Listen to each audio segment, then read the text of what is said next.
FR. Radio J. Radio J. Le 10-11. Lise Gutmann.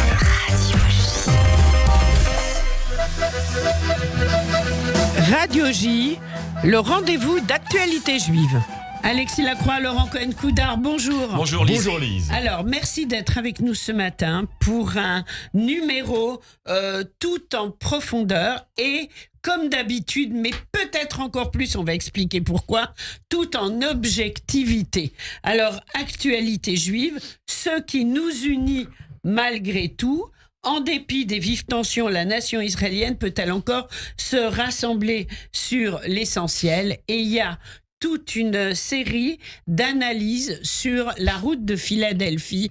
Laurent Cohen-Coudard, vous souhaitiez qu'on commence avec ça parce que c'est d'une objectivité incroyable. Si on n'a pas d'avis sur ce thème, en lisant Actualité juive, on comprend beaucoup de choses. Il y a les pour, il y a les contre, il y a ceux qui essayent de négocier au milieu. C'est juste passionnant. Il y a les pour et les contre. Parce que nous, vu d'ici, la route de Philadelphie, on ne sait pas ce que c'est. Alors, il y a plusieurs choses en fait dans ce que vous dites, c'est très intéressant. En fait, on essaye encore une fois, on va le dire et répéter, on ne peut pas être dans le factuel. On essaie d'aller plus loin dans l'analyse, l'expertise. Oui. On donne la parole à des gens. Vous avez parlé d'objectivité, ça fait partie de la déontologie journalistique. Pour nous, c'est parfois un peu compliqué quand il s'agit d'Israël, mais on essaie de le faire. On a parlé déjà en premier de la société israélienne. Il y a des fractures au journal de la société israélienne et on sait que ça fait mal. On sait que ça nous fait mal. C'est pour ça qu'on essaie sur la couverture, d'avoir des mots quand même positifs, de montrer ce qui nous unit encore, ce qui nous attache encore. Donc c'est très important. Malgré tout, on a alors deux choses. Il y a un article magnifique de Pascal Zanchen qui nous fait un état des lieux de la société israélienne. Et j'allais dire, c'est sur la route de Philadelphie, justement, tous les avis que vous avez pris. D'accord. Je voulais juste parler d'une excellente interview aussi de la société israélienne de Michel Gurfinkel, qui est donc journaliste historien, qui est aussi un grand spécialiste du Proche et Moyen-Orient, et qui nous explique comment on en est arrivé là. En fait, si je peux dire juste deux petits mots, après évidemment les gens liront l'interview. Comment on en est arrivé En fait, à ces fractures-là, à cette critique, on va dire que nous cette autocritique fait partie du judaïsme. C'est en nous, mais dans une perspective, une vision constructive. Depuis de 48 à 77, c'est la gauche qui a dirigé l'État. Le parti travailliste en l'occurrence. À partir de 77, c'est le centre droit qui a repris la main et ça n'a pas été accepté du tout par la gauche qui a donc critiqué le résultat des urnes et qui a critiqué dans son ensemble la société israélienne.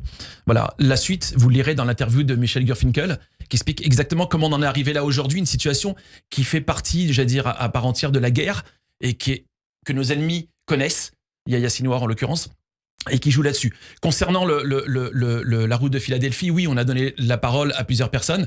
On le sait, c'est stratégique aujourd'hui. Est-ce qu'il faut quitter cet endroit et libérer les otages ou y rester parce que c'est un endroit clé?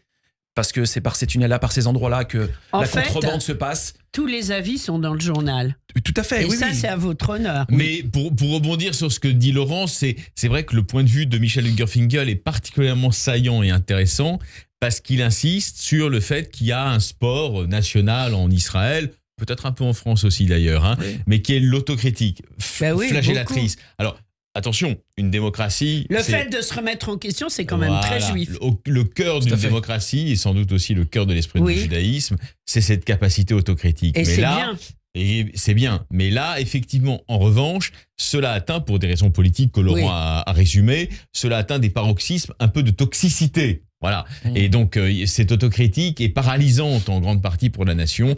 Et donc, c'est vrai que de ce point de vue-là, l'interview de Gurfinkel apporte un plus. C'est ce qu'il appelle la théorie de la critique générale qui vient des États-Unis ou la France, comme tu disais à l'instant. De l'hypercritique. Exactement. Voilà, en tous les cas, à découvrir absolument dans le numéro d'Actualité juive, on est d'accord. Sur la route de Philadelphie, comme d'habitude, on essaye d'être didactique. Donc, les faits historiques de cette route, les gens ne connaissent pas, ils entendent une route, ils ne savent pas la situer. Mais on a c'est toujours la raison cartes, pour etc. laquelle votre dossier est tout à fait passionnant. Merci. Alexis, un nouveau Premier ministre, enfin, si j'ose dire, Michel Barnier. Alors, ça ne résout pas toutes les difficultés. Ah non, pas du tout. Il y a eu un choix qu'on explique, qu'on décrypte, le choix du président de la République de ne pas tenir compte du résultat numérique des élections. Qu'on les aime ou pas, le problème n'est pas là. Si on tient compte du résultat numérique des élections, il y a une première force en France qui est ce fameux nouveau Front populaire qui est, disons, qui sont les habits neufs de la gauche unie.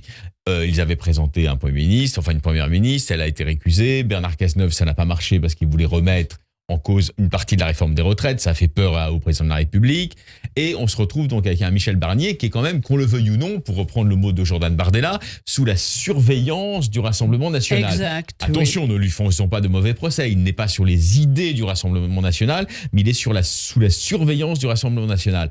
On ne peut pas ne pas penser, Lise, tout en lui souhaitant bon courage, que ça va peser sur les décisions, sur la ligne stratégique de cet exécutif. Évidemment, on a vu son programme. Assez lourdement, car quand il faudra faire voter des textes, il devra s'en remettre à ces 143 députés frontistes qui, pardonnez-moi l'expression, l'attendent au tournant. Donc il a du pain sur la planche et ce sera sans doute un gouvernement qui ne sera pas un long fleuve tranquille. Malgré tout, on l'a dit, le RN est le faiseur de roi, comme on dit.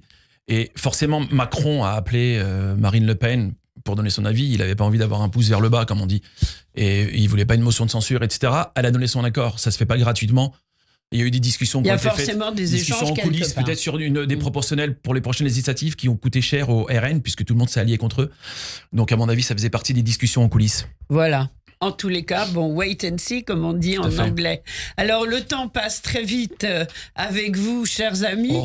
On va quand même évoquer l'annulation forcée du festival du cinéma israélien de Strasbourg. Que s'est-il passé ? Oui, on a fait un papier il y a quelques mois, on expliquait le décalage, le report. Aujourd'hui, c'est une annulation totale. Des menaces d'associations pro-palestiniennes, ça va loin. Donc, le directeur du cinéma Star a été forcé d'annuler, peur de violence, etc. Donc on en est là aujourd'hui dans notre état. La liberté culturelle a pris un coup dans la nuque. Les organisateurs n'en veulent pas au cinéma. Une réaction de la maire écolo de Jeanne Bargassian qui a réagi. Alors on s'attend à une position normalement anti-israélienne, mais malgré tout elle a dit qu'elle trouvait ça inadmissible et que ce serait partie remise. Et aujourd'hui on en est là, ça veut dire dans notre pays aujourd'hui, on est un petit peu déboussolé. On a des gens en place d'Abbassi qui crient à l'intifada à Paris, à Marseille, mais apparemment toute impunité. Place de la Nation aussi. Place de la Nation, etc. Oui. Voilà. Et aujourd'hui, des menaces, ils ont gain de cause, malheureusement. Donc, ça va servir de jurisprudence. D'autres vont repasser derrière dès qu'il y aura un événement israélien, ils vont menacer. Et ça va être annulé. Voilà, on en est là et c'est très triste. Pour rebondir sur ce que dit Laurent, c'est scandaleux. Vous avez deux formes de boycott. Il y a le boycott des investissements sanctions, j'allais dire hard, le BDS. Et puis il y a cette espèce de boycott, insidieux, qui consiste à faire pression sur les organisateurs de manifestations liées de près ou de loin à Israël ou accueillant des Israéliens pour les obliger à plier bagages. Vous voyez, et ça, c'est une situation qui n'est pas sans rappeler la montée des régimes totalitaires dans les années 20 et dans les années 30. Oui, ça, sur le plan culturel, ça fonctionnait comme ça. C'était du chantage, c'était des pressions, et malheureusement, souvent, ils étaient obligés de reculer. C'est vrai. Faut dire quand même que le festival s'appelait Shalom Europa. Oui. On va pas traduire Shalom. Sur l'affiche, on voit multiculturalisme avec des gens de couleur, autres, etc., qui représentent finalement la société israélienne. Et c'est ces gens-là qui, soi-disant, prônent la paix, qui veulent arrêter un festival qui s'appelle Shalom. Voilà. Mohamed Sifawi, son livre, un événement, on en parle partout. Éradiquer le Hamas sur les plans militaires et politiques est un objectif crédible. Vraiment, Alexis Lacroix ? Crédible, oui. De toute façon, l'enquête de Mohamed Sifawi est rigoureuse. Oui. C'est un homme qui connaît très bien de l'intérieur ces mouvances terroristes et djihadistes. Il connaît la spécificité du Hamas, qui est une émanation des frères musulmans, comme vous savez. Maintenant, attention, il ne faut pas se leurrer. Le Hamas n'a pas dit son dernier mot, si vous me passez l'expression, et il y a même des plans, si vous voulez, pour une sorte de renaissance dans Gaza d'infrastructures militaires, dont de facto Israël doit aller jusqu'au bout de cette guerre, et elle n'est probablement pas terminée, elle ne va pas se terminer dans les semaines qui viennent, en raison de cette espèce d'incroyable résilience du Hamas, qu'évoque d'ailleurs Sifawi dans l'interview. Bien sûr. Alors, ce livre, donc, à découvrir, je crois qu'il y a beaucoup de conférences partout, dans de nombreux lieux communautaires, et peut-être pas que, dans lequel, justement, il peut s'exprimer. Un dernier mot, très vite, on peut vraiment en finir, comme vous le dites, comme vous l'écrivez dans le journal, avec le Hamas. Avec les hommes, les structures, éventuellement, avec l'idéologie, non. Oui, c'est ça. Donc voilà, il y aura toujours une suite. Ouais. Actualité juive, il faut s'abonner, il faut soutenir, il faut le lire. Actualité juive, lise.com. Merci beaucoup d'avoir été avec nous merci ce matin. Merci de nous recevoir. Merci Lise. Laurent Cohen-Coudard, Alexis Lacroix et à la semaine prochaine. À la semaine prochaine. Au revoir, merci.